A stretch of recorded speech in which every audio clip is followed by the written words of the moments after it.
અને ભાવનગર જિલ્લામાં કોઈ પણ જગ્યાએ જો રામાપીર બાપુનું આખ્યાન રમાડવાનું હોય ને તો આખા ભાવનગરમાં કોઈ પણ જગ્યાએ અમારો રમવાનો ખર્ચ ફક્ત 13,500 રૂપિયા છે, જેમાં વાહન ભાડું, સાઉન્ડ ભાડું અને વગાડવા વાળા જે પાળી વાળા આવે એનો ખર્ચો છે. બાકી રમવાના અમે કઈ પૈસા લેતા નથી. અલગ જણે મિત્રો, અત્યારે આપણે તળાજા તાલુકાના પસવી ગામે આવ્યા છીએ અને માજી માટે આપણે 3 મહિના આલે એટલું કરિયાણું આપણે અલગ જણે આશ્રમ રામા મંડળ, નોંધારો નોંધર ચેરિટેબલ ટ્રસ્ટ અને ગરીબ નિરાધાર જરૂરિયાતમંદ લોકો માટે જે ગ્રુપ આલે છે એ ગ્રુપ થકી આપણે 3 મહિના આલે એટલું કરિયાણું લાવ્યા છીએ.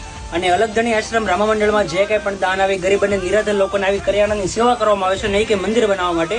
કારણ કે રામાપીર બાપાએ મંદિર બનાવવાનું નથી કીધું, ગરીબ અને નિરાધાર લોકોની સેવા કરવા કીધું છે. તો તમારે રામા મંડળ રમાડવું હોય તો સંપર્ક કરજો. એમાં જે દાન આવશે એ ગરીબ અને નિરાધાર લોકોની સેવા માટે વપરાશે. અલગ ધણી આશ્રમ રામા મંડળ તમારે રમાડવું હોય તો 13,500 રૂપિયા ભાવનગર જિલ્લા આખામાં લેવામાં આવે છે.